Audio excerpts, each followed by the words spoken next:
Second panel discussion, emerging technologies and their impact on CX and EX. This panel discussion aims to explore the transformative impact of emerging technologies on CX and EX and the opportunities and challenges they present. I'd like to now call upon on stage the moderator for the panel discussion, Naved Zafar, Regional Business Head, East India and Hyderabad, Genesis. I request you, sir, to kindly please take your seat on stage. Naved has worked extensively in the areas of account and partner-led sales, team building, consultative selling, and positioning managed services across private and public sector organizations in India and SAARC countries. He is highly skilled in C-level relationship management, go-to-market strategy, sell-to, sell-with, sell-through, P&L, and international business expansion. I would now like to introduce the panel. Would like to first call Mr. Abhinav Gupta, VP Product Owner. I request you, sir, to kindly please take your seat on stage. Sir, please be seated. Mr. Abhinav Gupta is a seasoned product leader with 19 plus years of expertise in driving product success. He has an expertise in product leadership in building successful 0 to 1 products and then taking products from 1 to 1,000. Our next member is Divya Rao, Global Head CX, Apps, AdWords, Google. Yes, Ms. Divya is a global leader in customer experience, AdWords, Apps, CX. With over 15 years of expertise, she brings a unique blend of leadership and domain knowledge that sets her apart. Thank you, ma'am, for joining us. Our next member on the panel is John Praveen, VP Solutions Foundever. Mr. John comes with over 20 years of experience in business process management solutions and a strong focus on digital transformation. He has been instrumental in leveraging cutting-edge tools like analytics, intelligent automation, RPA, and more. Thank you, sir, for joining us. Our next member of the panel is Ravi Kumar VR Majumdar, CGM and CXO SBI. Mr. Ravi is the CGM and CXO of State Bank of India, leading new initiatives to elevate customer experience. With 35 years of successful banking operations, they have driven growth and built stellar teams worldwide, from commercial to retail and agri-credit, forex, marketing, and more. Their expertise knows no bounds. The next member on the panel is Satya Vedula, Practice Head, CRM Conduent. Yes, Mr. Satya is a passionate CX and digital transformation leader with 20 plus years of experience. He has led complex transformation programs, managed multi-million-dollar P&Ls, and built high-performing teams. His expertise spans CX strategy, program management, solution architecture, and more. The next member on the panel is Krishna Kumari Pale, Vice President, Delivery and Operations Head, EMEA Tech Mahindra. Krishna Kumari Pale, an outstanding industry leader with a proven track record as a P&L owner, delivery and operations head, and an exceptional talent for managing diverse teams. She brings unmatched expertise to the table. Vineet PK, Head Customer Excellence, Tata Motors Limited, is our next member on the panel. Mr. Vineet is a master in customer excellence, customer experience, and business process excellence with expertise in retail manpower upskilling, channel management and engagement, and business planning. Their impact on channel profitability and performance monitoring is unparalleled. And our last but not the least final member on the panel, Gayatri Shankar, Head of Customer Advocacy, Cloud4C Control S. Gayatri Shankar is a seasoned customer experience strategist with a passion for transforming businesses through exceptional customer-centric practices. With over a decade of experience in the industry, she has helped numerous organizations across diverse sectors elevate their customer experience to new heights. And now I'd like to hand it over to our moderator, Mr. Naved Zafar. Over to you, sir. Am I audible? Mic's for everyone. Hello? Am I audible? Can you hear me? Okay. We have a distinguished panel for here to discuss basically the emerging technologies which will impact the CX and the EX experience. So what we are trying to deliver or delve upon is that what are the technologies and how the technology is helping. And we have been hearing with many speakers coming and saying that it's not only the technology which kind of is acting as an enabler, the process behind it and the people behind it is also the powerful tool to enable the thing. The construction of the entire PPT which we have seen in terms of discussion with Raja, Siddharth and so on forth. So it makes a sense in terms of that not only technology which brings about the changes, but it is also the people and the process along with that. And I feel that process becomes the key component of the technology to make the technology work efficiently, all right? So with that, I just wanted to tap on John. So I just wanted to understand from you in terms of what are the key considerations for an organization to adopt the emerging technologies. Why should an organization look to adopt emerging technologies to kind of change CX and EX experience? And I keep on emphasizing on EX because we keep on forgetting customers we look towards. We forget the people who enable those customers are the employees. So that's why I just wanted to do a rounded discussion on what about the technologies which will impact in terms of the CX and the EX part of it. I like to start off with what Siddharth showed, right? Be the change. You guys saw a slide that showed Kodak. You saw Yahoo. You saw a few different organizations there, right? If you're not embracing change, I'm sure everybody here will agree that that's what you're looking for. So what do? Constant research on what's out there. I know Raja was sharing, the screen that showed probably 1,000 firms that's on AI, ML, new technologies, in all areas of life, right? So how do you keep track of it? And once you keep track of it, do you just bring a technology for the sake of it? End of the day, your business is there, and you're trying to grow revenues, ensure you have a great customer experience, and great customer experience, a lot of us said, is based on a great employee experience. So understand what the employee needs. So understand the process, understand the journeys, right? There's no point of just bringing in a technology because, everybody's talking about ChatGPT, because unless there's a use case for you to use that in your enterprise, the LLM there is probably not useful. So look how this is going to be applicable for different areas of your own business, different functions. You can see how a recruiter is recruiting. You can see how a trainer is training. You can see how you're performance managing. You talked about agent assist. You talked about conversational AI. Someone will talk about process automation. There are multiple technologies. How can you use that to ensure your customer's effort is as low as possible, right? And the experience is as best as possible, and you stand to improve your revenues. Same thing with the employee side. I just want to be very conscious of ensuring the EX side is also, brought there. Now, once all this is done, try, build these products, bring it into your own organization, eat your own dog food. Before you go to customers, ensure you're using it.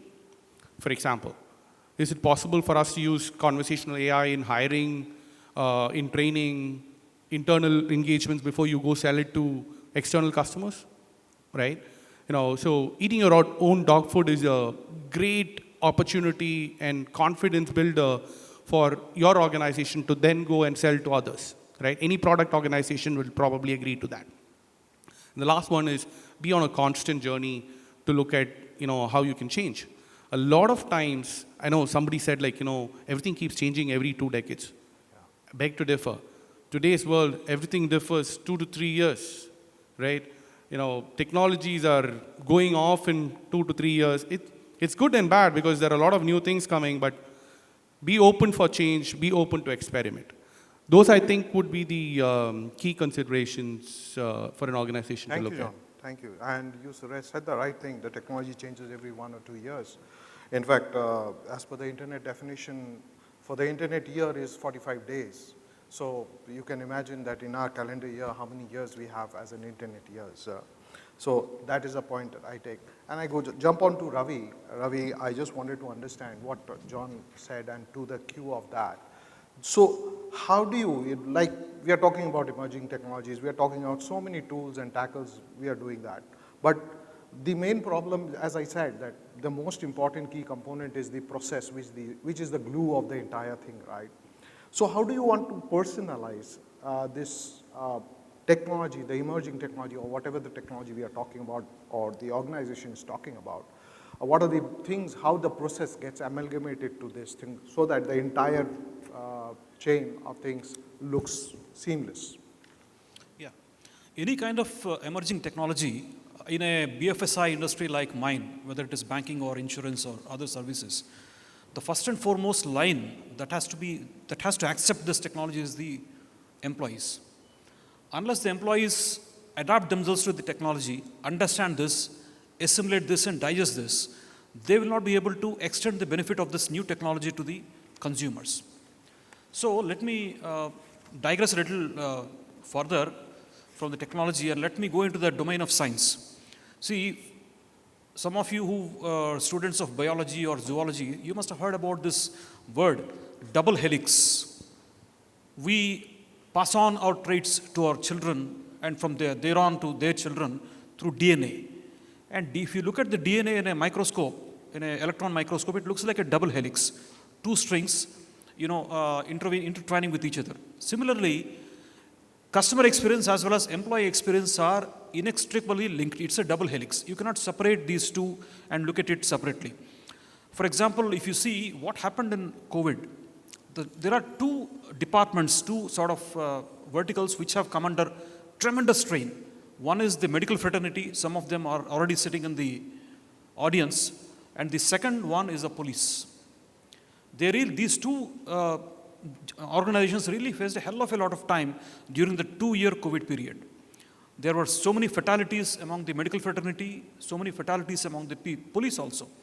But if you see what happened, the customer experience, the patient's experience has been exceedingly good because the medical fraternity as well as the police, they were able to keep the fatalities to the minimum possible extent, undoubtedly, within the constraints. But if you see the employee experience, the people who are handling this, the medical or the police, many of them, they could not sleep for days together. And many of them have fallen prey to this endemic. So there is a skewed distribution of priorities. The nation has totally forgotten about the employee experience, and we have fully focused only on the customer experience. That should not be the way forward. So for any service industry, you have to have the Goldilocks mean between the employees as well as customer experience. Let me tell you a small story. Some of you must have heard about this word called Icarus syndrome. It's a Greek story. There was a master craftsman called Daedalus in the royal court of one of the Greek kings. One day, the Greek king, he got angry with this Daedalus.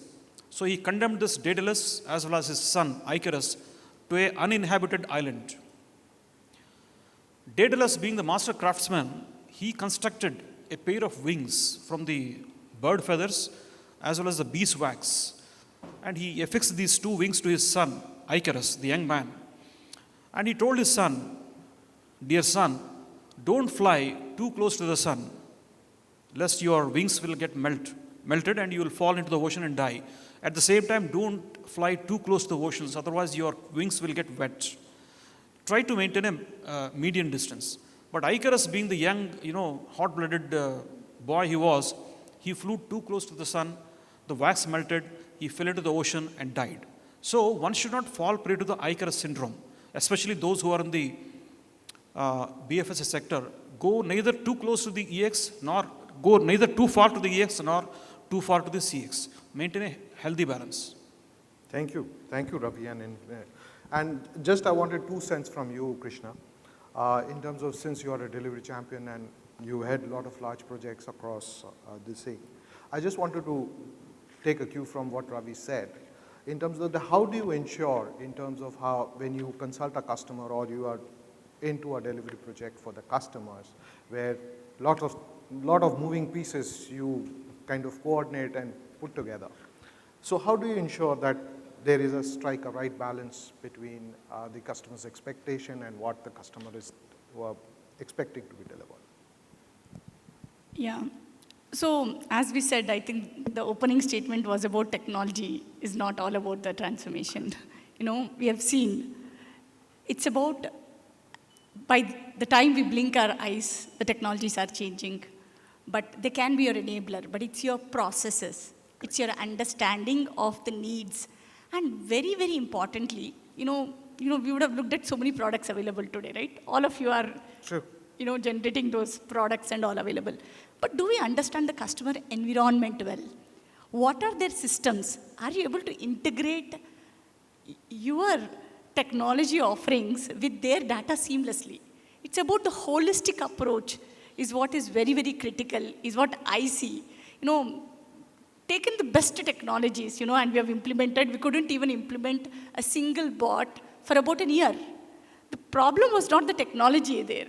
You just want to take a technology and apply it, it's not going to work. We took a step back. It was about understanding the process. You can take the best technology. Correct. And do not understand the data and the process better, it is going to fail. And I think these were some of the early experiences when we were trying to implement the robotic process automation, where we said, first correct your processes and understand your organizational infrastructure, your systems better, so that they can do that value add.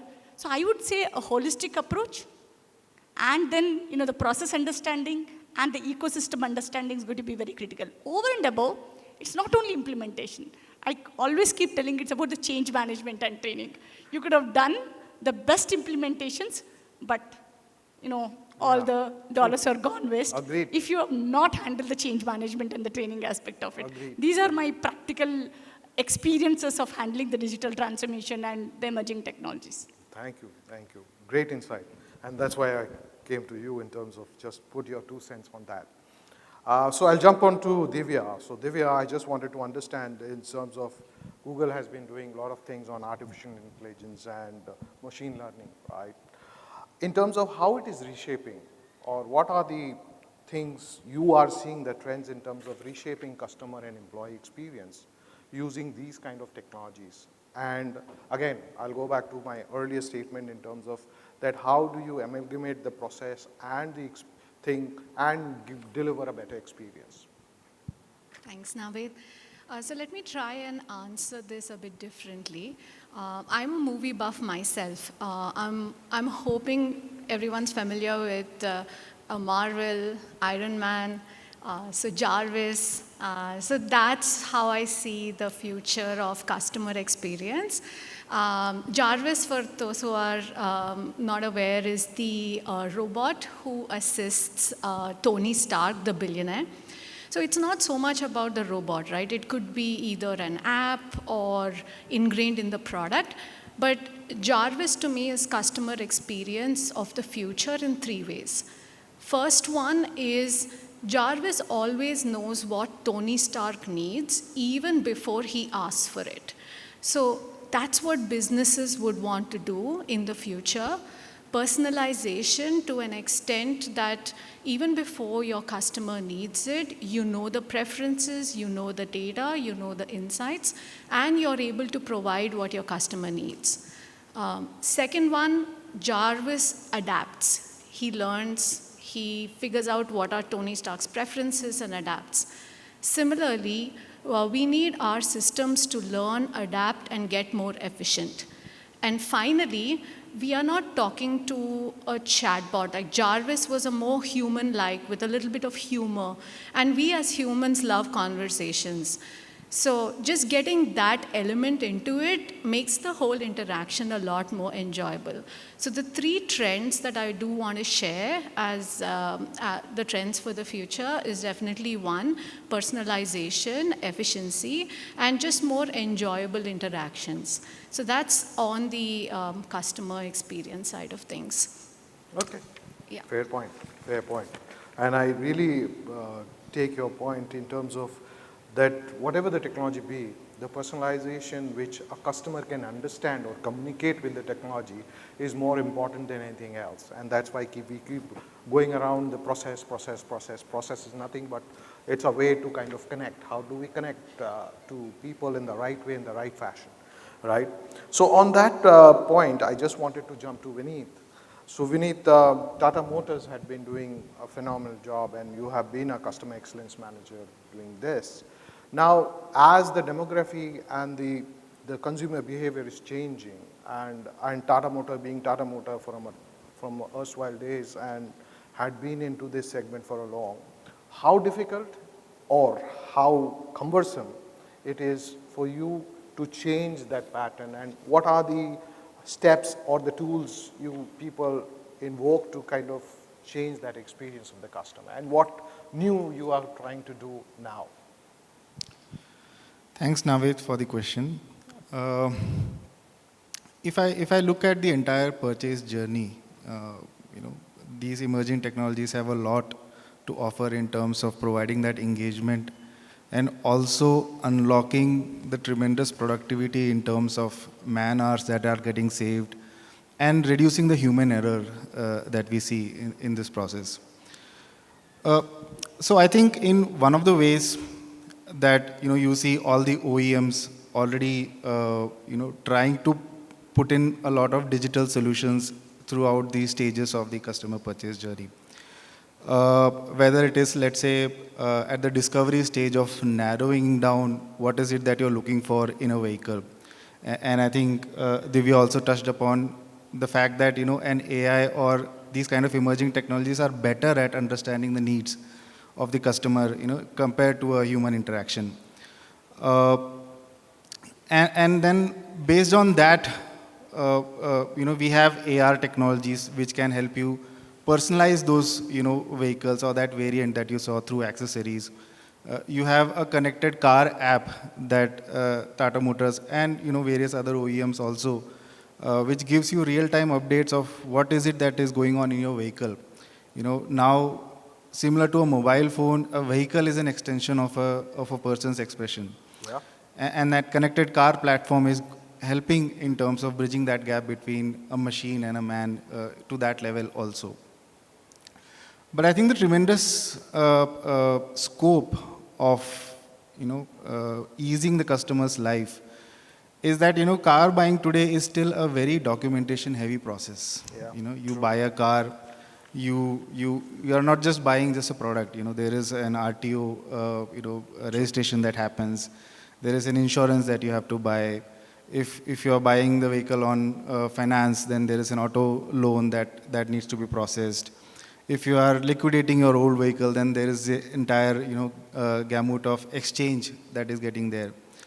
So while the customer sees that as one purchase, these are all 4 or 5 different transactions that needs to be done. And these emerging technologies will play a lot of role in terms of automating that documentation process, because ultimately it is the same set of documents that are getting asked from a customer, Aadhaar card, PAN card, driver's license, those kind of things. So earlier panels also discussed about, silos being created. So in this industry also you have digitization happening in those silos. RTO process is getting digitized. The loan application process is also getting digitized.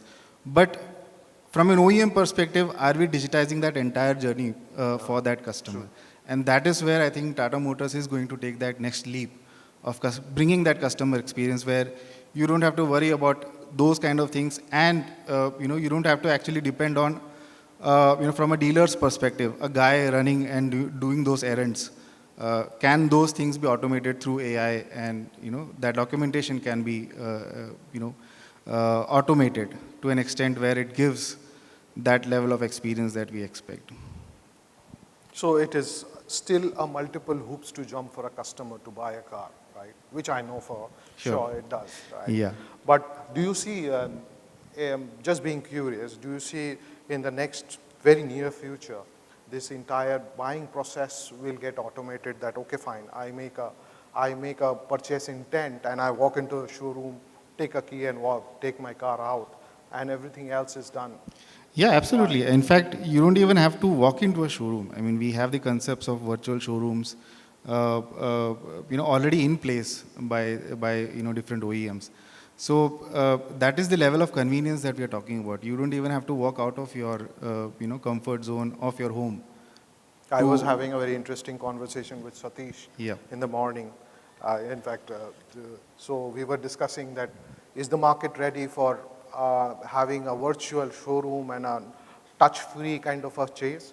So we were kind of debating in terms of that our India culture still not ready.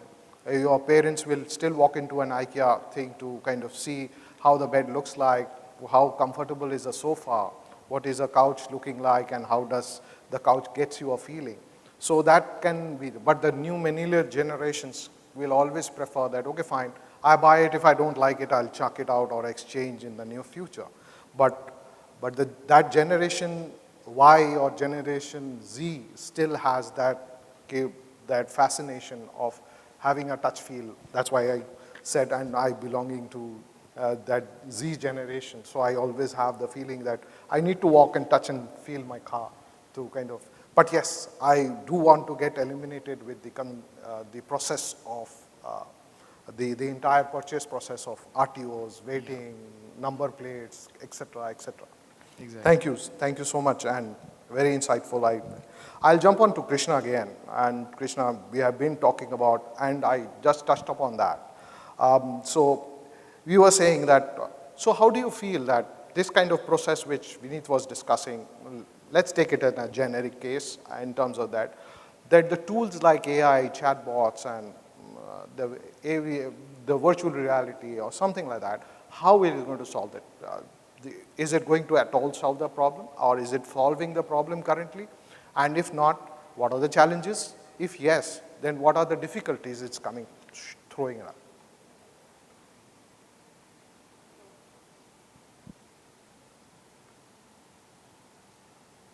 Yeah.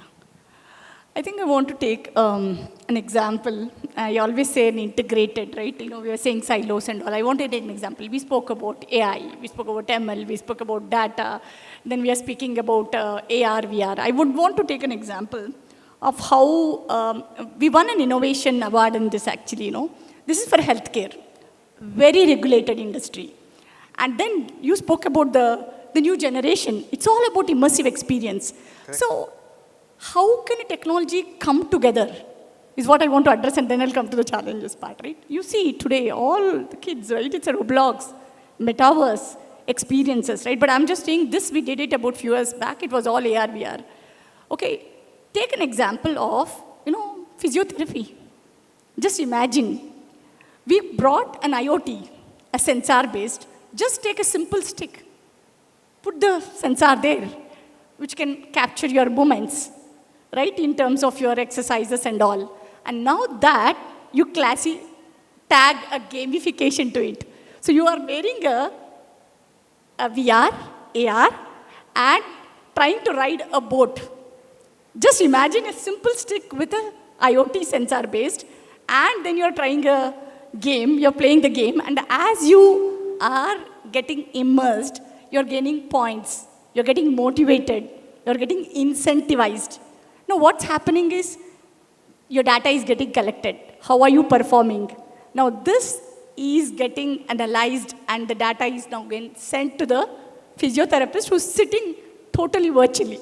You're doing just your experiences, sitting down at your home and then practicing this. And they're analyzing this data and giving a personal recommendation. Then they call you remotely and then they tell you, you know what, this exercise you can do it like this better and all. So just imagine how much of your overall, the technologies when they come together, right? We spoke of hyper-personalization here now, right? All the technologies, including the IoT, including your AR, VR, and the immersive experiences, tagged with the gamification and immersive experience and incentivizing. And this is a real example. In fact, I've demonstrated in one of the largest hospital in US, and they're literally trying to get it. The new generation will need such things now. Interesting. So how are you enabling such technologies, mixing together with the data-driven, and then making it? So the challenges in this will be is, it's a healthcare regulated environment, right? So it's about the privacy, the accuracy of it. You cannot afford it to go wrong. That's where the data comes into play. Correct. Where the physiotherapist is really looking at your trends and data and able to comply with the data and then say and give the recommendations to it. So I would say, the industry is very promising. And such examples, in fact, I love it where you really are able to bring those experiences and adapt to, the positive intents and bring the difference. True, and very exciting to hear that. And also very fearful in terms of, we will be see a simple process which is a touch and feel like physiotherapy to coming to on a digital platform kind of training, a virtual reality kind of a thing to kind of, I understand the gaming industry has already gone into virtual reality. And so is, I think, healthcare. And I think healthcare will be the last people to get into out there because there is always touch and feel and the scope of not making mistakes, right? So on that terms, Satya, I will hop into you in terms of that. She mentioned in terms of data and data being the key component at that. How do we use the data to enable this kind of thing, like Vineet said, in terms of data, the customer experience of walking into ads. So there is too many of data which is being played behind, and there is too many of verification of those data happening, like say, for example, RTO, there is too many of verification which has to be all automated in terms of to give a user a better experience. But again, data becomes the key factor for the entire thing, right? So I just wanted to kind of understand that what does the data analytics or the predictive modeling role, the predictive modeling play in these entire gamut of emerging technologies which we have been discussing? That's a great question. Let me start with the most important thing. What do customers want and what do employees want? Because then this drives, the data beneath it drives all those. Sure. Customers want everything to be done fast because that is out of their regular schedule, that there is some problem, they want to contact you and get their problem resolved. Sure. So they are measuring you on the time, how fast you can resolve it. And what do employees want on the employee engagement side? They want their job well done, they want to get the appreciation back. If Sure. these two are met, any technology that can deliver this, both sides will adapt. And these are both two sides of the same coin. Now coming to data, how does that do it? Now previously, right, it was only desk-based contact centers, you were talking with an agent, things were smooth. At least you know you can contact a person. But once this conversational chatbots and everything came, and there are this facts built in it, there are two problems with that. You start clicking, initially there were smart scripts. IVR used to question, you used to answer, and it might or might not lead you to an agent. Now the same thing has come to the chatbot, where you try to give the data input saying that I want to select this segment, this segment, this segment, and later it may not land you at an agent and you don't like the experience, you come out and you try to contact with another channel. This is data too, right? So these are the, analysis has to be on this, about the speed and accuracy with which your channels are servicing your customers. So you have, because your customer has contacted you to a chatbot or through any other channel or through AI fact, but the request ended abruptly. Then they must have contacted to another channel. So that data is there with you. So you have to build your predictive models to understand the same customer coming through multiple channels, getting service through one channel, not on the other channels. So what is the difference? Which channel is more effective? Which channel is not effective? And what are the channels that are giving you that incentive where the others are not? What are the investments done on it? How do you bootstrap the same knowledge? Because again, it's all, AI is a platform, it's an enabler. The same AI can be put on mobile, can be put on your kiosk, can be put on your conversational chatbot, right? Everything is there, it's the same thing. So I'd like to rather steal the word Jarvis, that's from Divya, because it's like Jarvis sitting with you, be it with the customer or be it the employees, right? I'll come to the employee part later. But it's there. It's a permeable medium. It's on all your channels. And that fellow is at one channel, the input stops, the another channel it passes through. So you can connect these two and understand what was the input that the channel could not give, what is the input that this channel gave. So build those patterns, build those modeling, build those patterns and measure it, and you would know where to fix it and all the channels will give a seamless experience, and that would definitely give you the returns. So that should be the criteria to measure, or predictive modeling to see which channel is more effective. That's one thing. Coming to the employee side of the game, as I said, employees want their job to be well done. That means they just want to finish the job, be happy, and get appreciation. That's typical, right? Now, any new employee, like an early employee, we can say 2 to 3 years of experience, or freshers, what is their biggest concern? They are worried about asking something that they don't know, because they might be seen as an incompetent person. Think of Jarvis sitting next to each employee, right? And this Jarvis is the same guy, right? He knows about every employee. He knows who is the smartest guy, who's the expert in it, who's not an expert in it, or expert in each area. Now, this person can peacefully talk to Jarvis, ask a question without any inhibition, because nobody is going to judge him, and get an answer. The kind of confidence and the kind of accuracy with which he can deliver the service, right? So that would become unimaginable. And if he wants to reach out to an expert, he knows whom to reach out to. He'll be able to just get this information from the Jarvis, and good. So AI will help them there. Now, on measuring, how do you measuring employee performance, right? Once you have measured the channels, you are going to measure the performance feedback of the employee as well. And all this input is there in the system. The tough discussions, which I feel will happen in future, the tough discussions if the employee is not performing, that will not happen through human. It will not happen, though? Not happen through human interaction. The tough discussion, if the employee is not performing, the first intervention will be through AI. They will be able to judge and give a real-time input, so that the problem is, it will make it easier. There's no human to, there's no backlash for the employee, or there's no inhibition saying that, oh, my manager has spoken to me and it's on a tough terms. Next day I have to meet him, it'll be a tough challenge. But if it's a AI that has spoken and given me an alert saying that, see, these are the parameters in which, and it's in real time, it's not reactive, it's not after 6 months, it's happening then and there. So others are performing. It's like gamification, right? People are meeting these SLAs, you're not meeting, and they'll not give the names. It'll be just a gamification kind of thing, where it'll inspire the employee to go that extra step and meet those SLAs, right? That will enable, and those kind of measurements, those kind of models which we built are going to help extend this further. Thank you. Thank you. I think that's more exciting as well as fearful, because end of the day, you will be, I mean, if the day progresses and if what we are discussing here, then the decision of your personal performance will be done by a machine in terms of looking at your parameters and saying either you're good, bad, ugly, whatever it will be. Absolutely. Right. Okay, fine. I would not like to have that. Anyway, I will just jump to Gayatri. And Gayatri, I was discussing with you in the morning in terms of how that there is an interface to be built. We are talking about various technology, various things, and all those things. But I just wanted to understand that what is the balance between a human touch and a technology, which should be.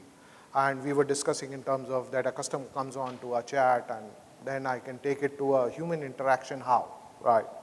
So what should be but I was just wanting to kind of throw this question to you in terms of that, what do you feel that what should be the balance of a machine interaction versus a human interaction? Absolutely. That's a brilliant question. And before that, whatever we discussed today, right, about the emerging technology and how our customers are being impacted by it, I think we lead by example in controllers. Let me tell you a bit of trailer journey here. So we started by providing internet services initially, and then we found that, okay, there is a requirement of customers for the bandwidth. Then we moved on to bandwidth while still keeping the internet alive. And then one of our key customers came up one day saying that, why don't you try a data center? Because of course, as you grow in the business, we want people to store a data center, right? I mean, the data is in the data center. So our founder, Sridhar, have captured customers' voice at the right moment and applied it into the business action. So he started the Tier 4 data center. It's not just any data center. So what contributes to Tier 4 is the agility, scalability, reliability, and adaptability. Right? So we started colo and managed services, so which is the controllers part of it. And one more key customer said, we want to host in the cloud. So we only have colo and managed services, and we need cloud. So we heard them. There starts the Cloud4C services, where we do the data hosting in the cloud, and that comes with its own managed services. And then to protect, like many of us discussed, what is the data security? That's the biggest question in cloud hosting, right? So we have in-house ISI certified SOC services and security services. So we hear customer at every stage. So that's the message of this. And then coming to the AI part. So we also have introduced Big Little AI that tells you the data analytics of when or what are the scenarios you would lose your revenue in your company. So at each given point of time. So these are the journey of us where we capture the customer's voice into business actions. So that's our core value of our company. And it also enabled us to open up these many entities. It's also like a massive business growth for us. And not just that, I just want to ask a question to all of you. Like, how many of you have, even including the panel, 100% success ratio with the customer? So, to the audience, how many of your customers are like 100% happy? I don't see any hands raising, but yeah, that's the reality, right? So, we all have unhappy customers, and thanks for being transparent today, including me, because those are our, learning center, I would say. So it's in one of my LinkedIn posts also recently that I did, where I spoke about customers being the free consultants. So where they exactly tell you what you need to do in order for you to upscale in your business. So they tell you what are the emerging technologies that they want. Like she rightly said, it's the customer who tells you what, is wanted. It's not just any emerging technology that you can apply on your business, right? It should be relevant to your industry, relevant to what your customer needs, and then if you apply it into your business, that's when your business will go to the next level. And we are super proud to keep capturing customers' voice into our everyday business. And human touch has been there constantly, right? In every stage, it's the human who is identifying what needs to be applied to the customers. And not just this, it's also how efficiently you're hiring your employees, your leaders, right? So to cater to your customers' need, you need to have the right resource, right people across the different entities. So when we started our own product, we also identified people wanted services from AWS, like Siddharth said. There is a common assumption that, from bigger brands like Amazon, Microsoft, if the products are sold from there, people trust so much. So we are premium partners with them. So it's like end-to-end arresting of customers' need that we do in our company. So that's a very good learning for me also in this journey, where we keep emerging as the customer's voice keep adding up to our business. So I think Great. Yeah. And in terms of your example of how many happy customers, in my early sales days, one of my mentor told me that it's always to have an angry customer than a silent customer. Yeah. If your customer is angry with you, means he's demanding from you. If it is a silent, then he's frustrated and dissatisfied with you. He can walk out any day from your side. So I always believe that it's always good to have an angry customer than a silent customer. Definitely, So and we pay more attention there. If someone is angry, yeah, why are you angry about it? So that's it, and that's where we are trying to solve the problem. And I jump onto Abhinav that. So we had been talking about in terms of emerging technologies, experience, and everything. So now, I just wanted to throw an open question that most of the organization are looking at these tools to kind of better customer experience, employee experience, and everything else. But still, I want to stand out as an organization. I want to stand out myself against the crowd, right? So I be relevant to my customers. And I heard Siddharth speaking, and I heard Raja speaking, I heard Sudha speaking. everyone said that loyalty brings the revenue. It's now, the question is not about how many customers I have, how many loyal customers I have makes the entire difference, because the competition scenario, the landscape has changed drastically, right?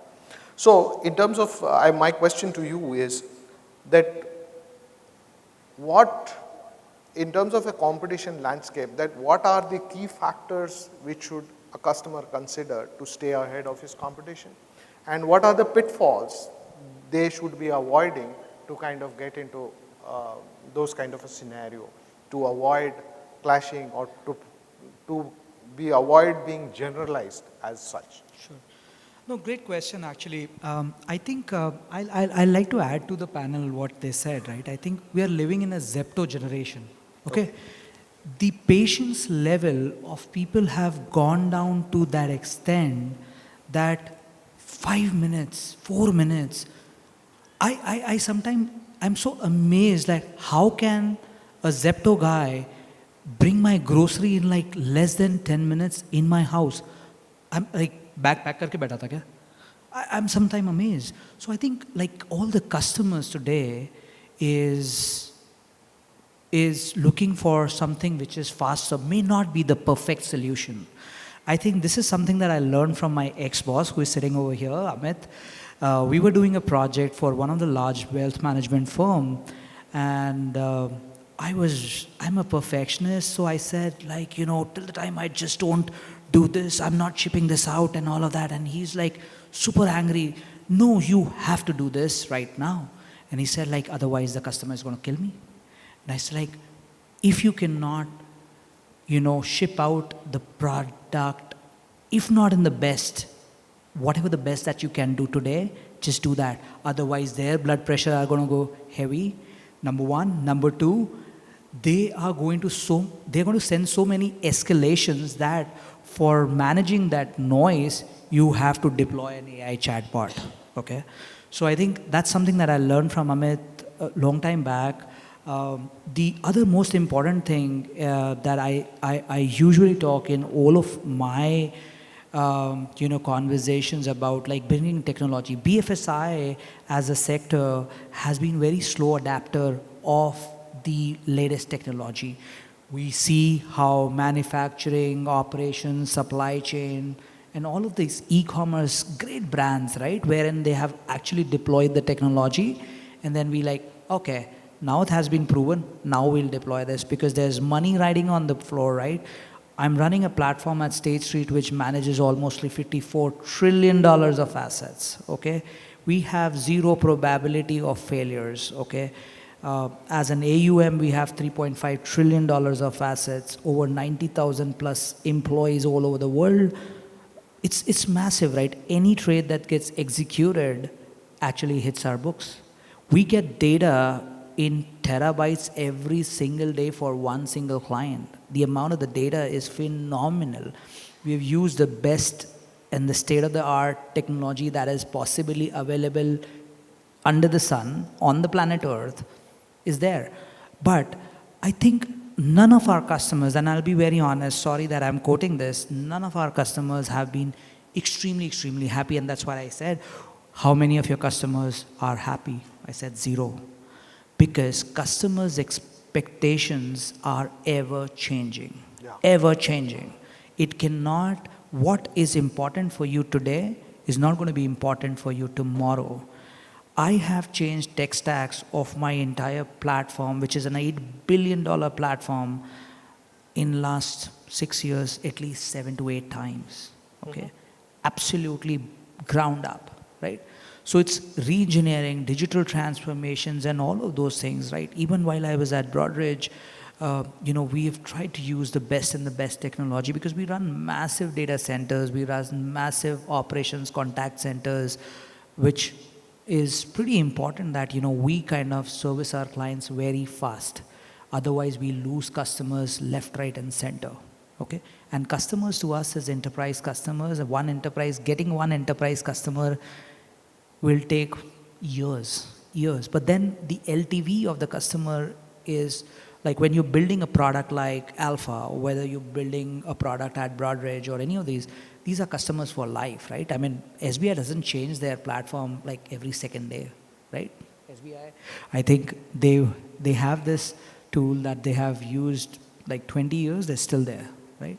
So I think more importantly on the customer experience, I think, you know, the speed, agility is extremely important, pricing and your customer service, how soon you can change and adapt to the changing requirement of the customer is so important today.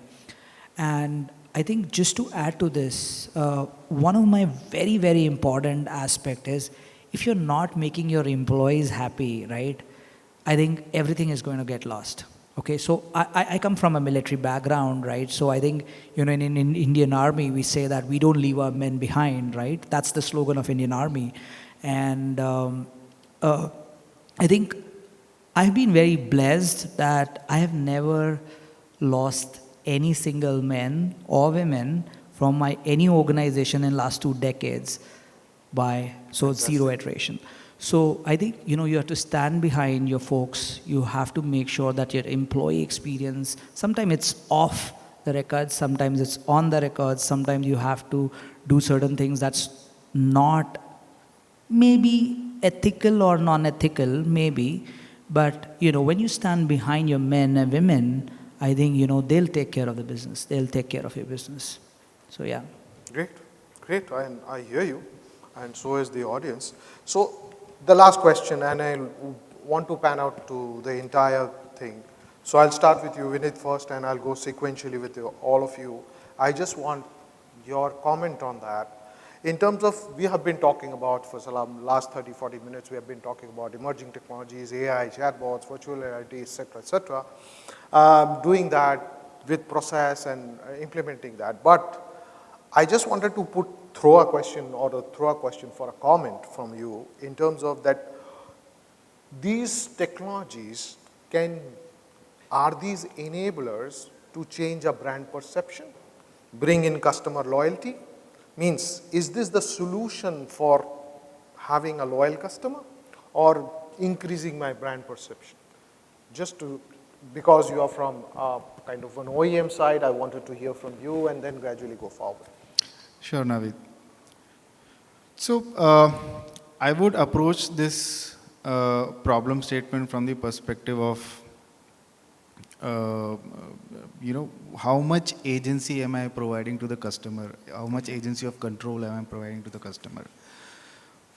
We talked about connected cars, which is, you know, in an app you can now know what is wrong with your vehicle. It's like a self-diagnosis that happens. Because there are standardized processes and standardized parts, you don't even have to approach a dealership to know what is wrong and how much is it going to cost for you to repair that vehicle. Similarly, you know, if you are automating a test drive process, you know, you mentioned that, you know, today's customer is still wanting that touch and feel of that vehicle before the purchase journey. So if you are bringing in a technology which kind of, you know, makes the customer owner of when does he want to choose that test drive slot instead of depending upon the dealership to tell them when is the car available. So that kind of transparency, that puts that agency of control to the customer. And once you do that, there is a tremendous level of trust which kind of, you know, propagates that loyalty factor and retention in the future.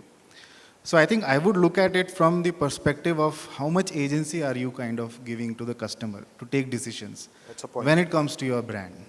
Agency to the customer.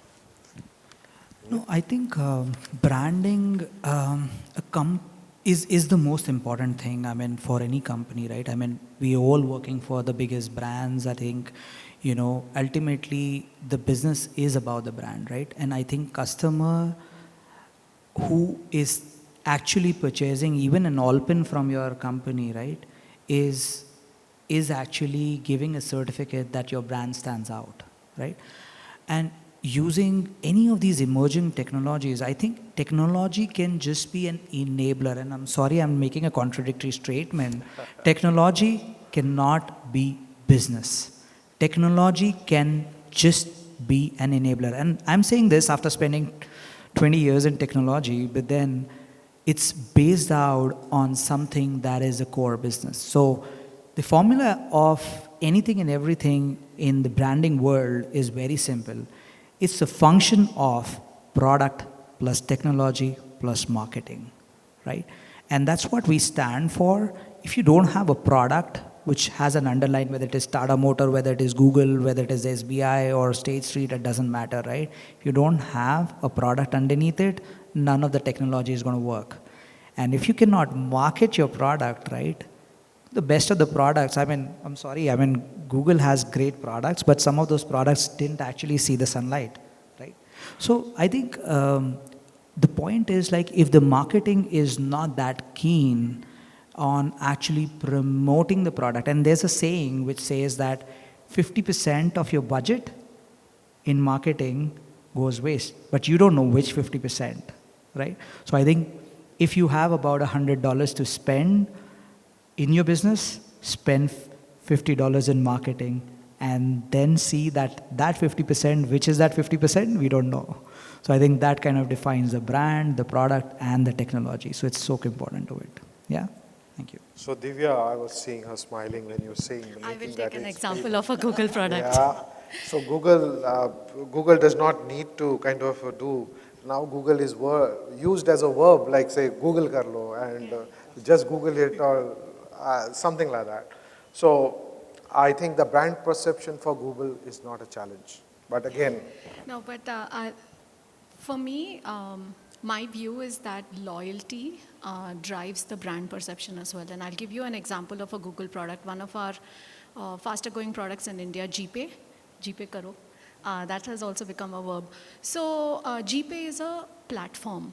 We don't keep your money. We're just a platform between banks. And there are many things that can actually go wrong because it's a 7-step process as defined by NPCI. Now, in that process, anything can break, right from your remitter bank, like SBI, one of our partners. So in the chain, anything can break, but for the customer, he's looking at, I use GPay, so you have to solve it for me. So how can we use technology to make sure that we solve the problem fast? I think speed is what we want to look at, and reliably. And once that happens, the loyalty is built, which in turn will drive the brand image as well on a going basis. John? I think the technology is an enabler, right? Let's stay there. It's a tool. It's a tool. It's like a knife. Right. Either you use it or the world I come from, in contact center, we have a few metrics. NPS, Net Promoter Score, right? We ask 1 to 10, would you recommend to your friends, family, right? That's just one question. If it is a 9 or a 10, it means you're a promoter, right? That's the equivalent for, customer loyalty, 1. 2, that's a revenue proportional way to measure customer experience, right? Satmetrix developed it along with Bain. Now the second one, that school of thought that came, was customer effort. The higher the customer effort, it's going to be a pain. The customer is not going to come back to you, right? You said, they're going to be sad. If they're angry, they'll at least let you know if they're sad and they go off, gone. How do you reduce the customer effort? In both areas, technology is a huge opportunity to make that happen. The third, adoption, right? We are taking it a few steps beyond to say, what's the adoption of the customer? Because the more they adopt, in the SaaS world today that we are in, there's a high probability they don't come back and say, I want to unsubscribe, I don't want to pay for this. The last one is, how do you expand, right? Pretty much customer success management principles.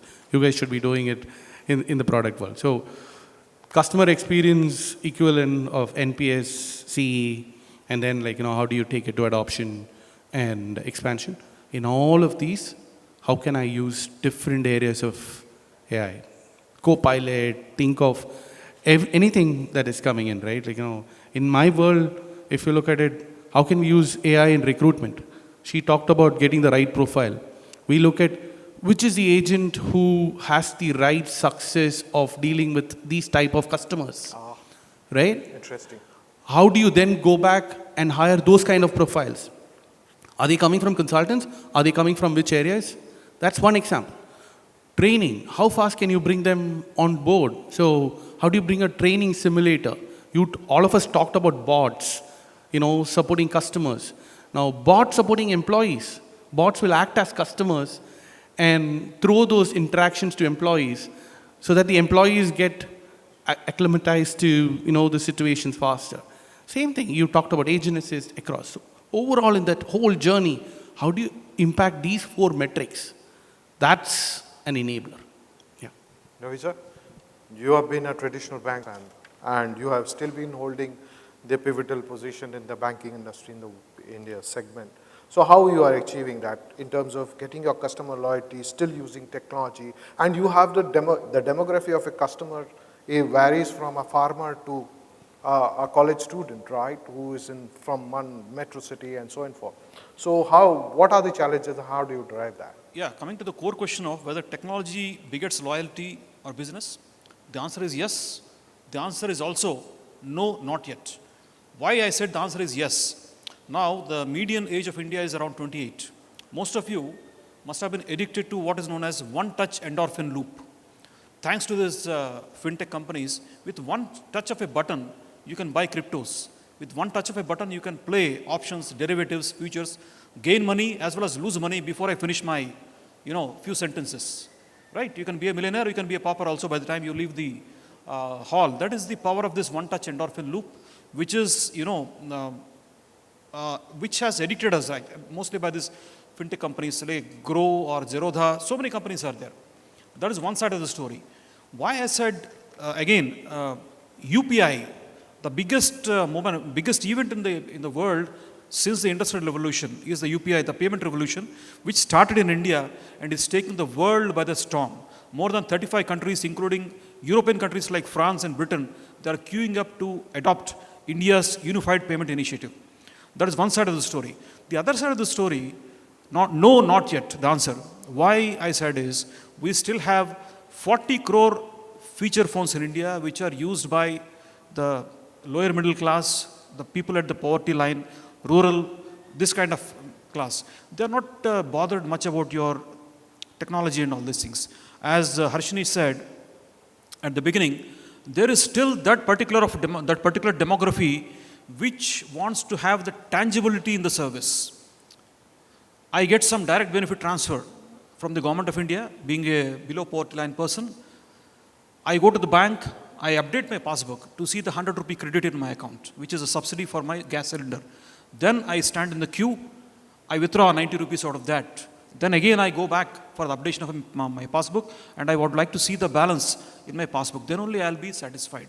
So I have this kind of customers also, the Bharat, which are there in the rural semi-urban areas. So the answer is yes, as well as the answer is no.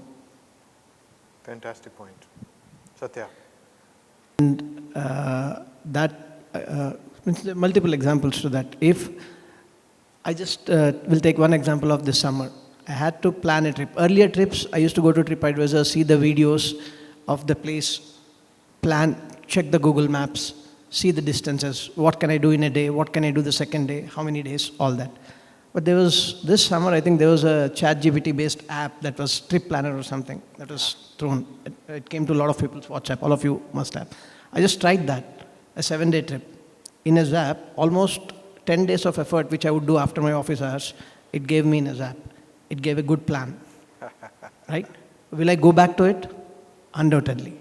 So that's what will drive customer loyalty. And I believe that investments will be made much more in that space to bring back the customers. Krishna. Yeah, so I come in and out, and I want to take an example, a very wonderful question.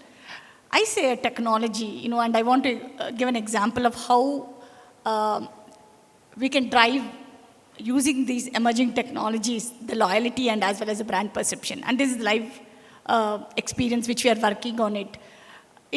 I go back to the entire Apple concept of it's not about what you do, it's about why you do. Correct. And if that's about a loyalty, and I want to give this example, we are working for a retail customer actually.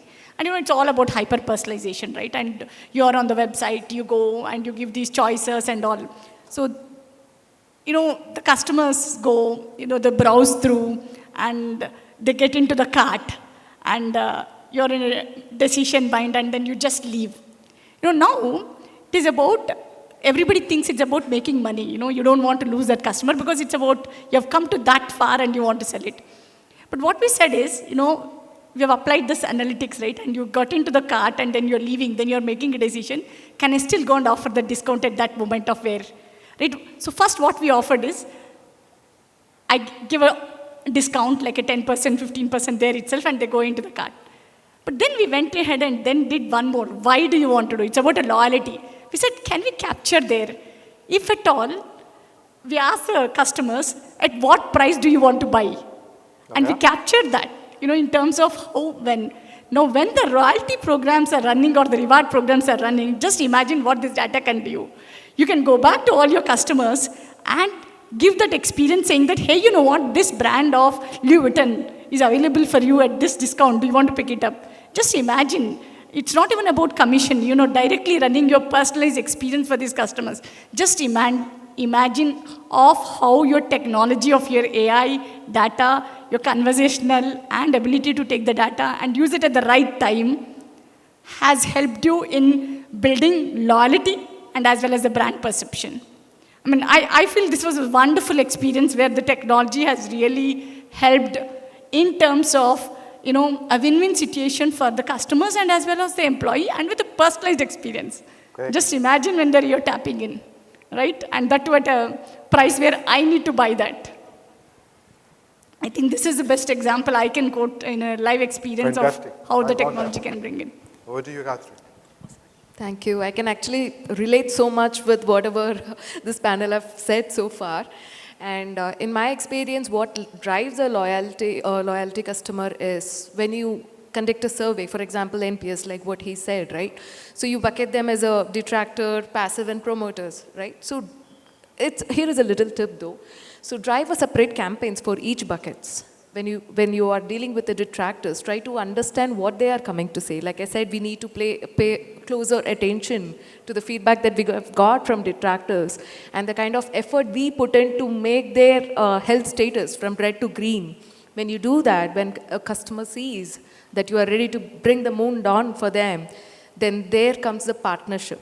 There comes the loyalty, right? So the partnership comes when the customer says how much effort you put in to resolve their issues. And last but not least, I just want to conclude with this statement. You can take technology out of a human, but you cannot take human out of a technology. True. So, yeah, that's my view. Thank you. So fine, thank you so much, and it was great enlightenment for all of us here in terms of, I hope I have added value. And in terms of any questions in audience we have like to have, please feel free. Yes, I see a hand there. Yes, I think we'll just, stick to one question since we are running short of time. I know that.